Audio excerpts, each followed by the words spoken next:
not entertained. You know, guys, I've been wanting to talk about Gladiator for about 5 years now, which is about the time when I started this YouTube channel is when I wanted to talk about Gladiator. It's true. This honestly, really, it could be one of my favorite movies of all time, guys. Certainly my favorite epic that we've ever seen. This, back in the year 2000, was a humongous hit. The DVD was on our shelf for the longest time. I was not allowed to watch this movie until I was a lot older and a lot more along in my years because it's very bloody. And let's just say my parents didn't exactly want me to be scarred by it. I don't think I watched Gladiator until I was much older in my adolescence. Probably when I was in high school is when I watched Gladiator for the first time, and I was hooked, man. This was directed by Ridley Scott, and it stars Russell Crowe in what turned him into a superstar back in 2000. Gladiator wound up being nominated for 12 Academy Awards,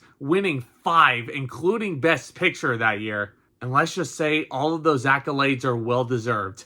What's the premise? Gladiator is set in ancient Rome, and it's the story of a once powerful general named Maximus, played by Russell Crowe, who is subsequently enslaved by the ratty emperor, and he becomes a common gladiator. See, the new ratty emperor is actually the son of the original emperor. He's played by Joaquin, and very early on in this movie, he's enraged when he's passed over as heir in favor of his father's favorite general, Maximus himself. He then kills his father and arranges the murder of the general's family, and the general is then sold into slavery to be trained as a gladiator. But his subsequent popularity in the arena threatens the throne and only ups the jealousy of Commodus, the ratty emperor. And we have a story that feels very Shakespearean in nature, like literally. Like beat for beat, this feels like a story that William Shakespeare wrote. But there's a reason why they called William Shakespeare one of the greatest writers to have ever lived, and one of the most influential writers to have ever lived. Yes, this movie borrows a lot from what Shakespeare did best in his plays.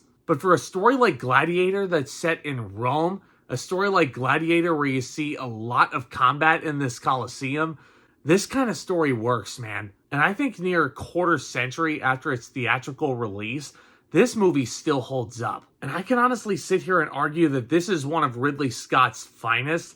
It might be my personal favorite of his. I know this is the same guy that did Alien. I know this is the same guy that wound up doing The Martian. Gladiator might just be my favorite of Scott's filmography. Because, I mean, for Christ's sakes, look at this movie, guys. The scope of this movie is so vast. Rome looks unbelievable. The Colosseum looks unbelievable. The costumes, unbelievable, man. And the action sequences and the combat don't even get me started. Like, every single time I see one of these swordplay sequences, like, I just get so fired up and I'm like, yeah! And thankfully, in a movie about gladiatorial combat, this thing does not disappoint when it comes to the blood and limbs everywhere. Yeah, I can see why this movie was shielded from my eyes for so long. And trust me, this is not like my first time watching Gladiator. I know this movie quite well. But even though the action sequences are all great, Russell Crowe is just mowing people down in these arenas. He's mowing down tigers as well. Like, it really doesn't get any better than this, does it? Even when these action sequences aren't going on, the drama that lies within and the storytelling, it's so fantastic. The friction and the tension that you feel, especially between hero and villain when they come face to face. The chemistry that Russell Crowe is sharing with everybody he comes across on this epic journey, it's palpable. And I gotta talk about Russell Crowe for a second, because this is an actor who I feel like is very hit or miss with a lot of people. Some folks might look at Russell Crowe's performance in any other movie nowadays, and they might look at it as kind of bland and kind of one note. There's a reason why this man keeps getting cast in projects nowadays. I don't think it's necessarily because he's friends with Hugh Jackman. I think it's because he was so fucking awesome in this movie. And it's true, because Russell Crowe actually did win Best Actor for his work in this. And this is a very huge undertaking. Maximus, in general, is such a complex human being who's kind of put in a situation that he never really expected to be a part of. This is a very humble character. It's very easy to get behind a character that doesn't let his ego go to his head. This is a guy who was practically gifted the throne of Rome on a silver platter by Richard Harris, may he rest in peace. Any other character in that time period presented with that opportunity would have jumped at it. Not Maximus, though. Didn't really want it. which leads to Commodus, little bitch, betraying his own family, killing his father just to get the throne for himself, and then going on to kill Maximus's family out of jealousy. God, what a dick. But I think that just shows you how great Joaquin Phoenix is as an actor when he's not in Joker 2. I mean, this guy, like, he's something else, man. And especially in Gladiator, like, he is just so entertaining to watch, but he's just so fun to hate, too. Like, you want to see this guy get his. And trust me, there are so many sequences where you just want to thrust your fists into the air and just scream, yes, he's finally getting what he deserves. Gladiator is just filled with so many cathartic moments, like the one where Maximus removes his helmet when Commodus asks him to. Tell me your name. My name is Gladiator. How dare you turn your back to me? You will remove your helmet and tell me your name. And you know what's coming next, if you know me. My name is Maximus Decimus Meridius, father to a murdered son, husband to a murdered wife, and I will have my vengeance in this life or the next.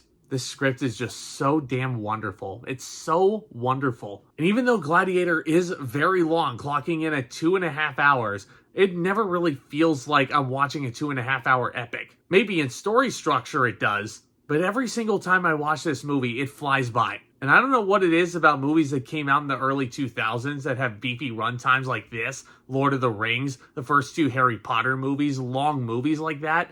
Every single time I pop one of those in, it always is like, boop, it's over. You blink and you miss it. What the heck, man? But Ridley Scott also has crafted such a brilliant supporting cast around our hero and villain. Connie Nielsen as Lucilla, really, really great work in this movie. Her and Russell Crowe have some excellent chemistry between one another. You also have a young Spencer Treat Clark playing the son of Lucilla, who is great here.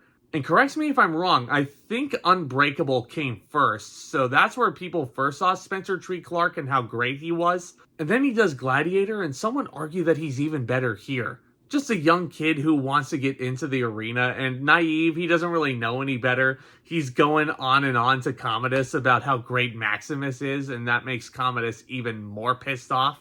You also have Djimon Hounsou in this movie, and I completely forget that he's in it until I see him. I'm like, oh shit, I know you. And he's fantastic in this movie as he always is. And then you have the late Oliver Reed playing the character of Proximo. Now listen, Oliver Reed, brilliant, brilliant character actor. I remember him mainly as Bill Sikes in Oliver, but it's his final role in Gladiator, which actually he did pass away while Gladiator was being filmed. And just because of how boisterous he is, his larger-than-life presence, I never would have guessed that this was his final role. Nobody could have. And I think the role of Proximo is an excellent stamp on Oliver Reed's legacy. May the man rest in peace. Brilliant, brilliant actor, and I think he did wonderfully in Gladiator.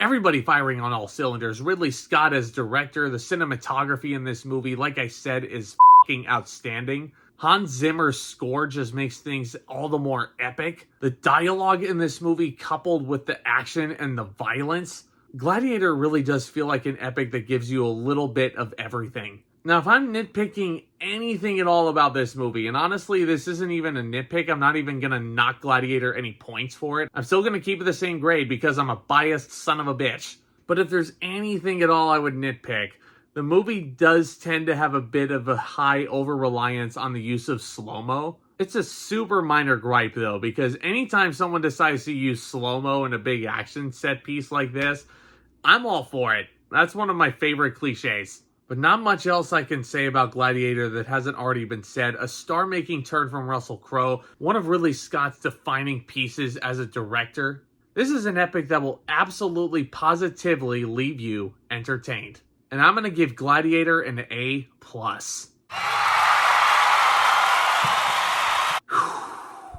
Damn, I want to watch that movie again, right now. Don't you? Let me know what you think of Gladiator down in the comments section below. Do you guys think it's somehow overrated? Do you think it's a masterpiece like I do? Hit that subscribe button regardless of what you think. Hit that thumbs up as well, because there are no shortage of topics to be discussed over here in terms of cinema, including what's to come with Gladiator 2, and I cannot wait to watch that one. Do I need a sequel for Gladiator 2?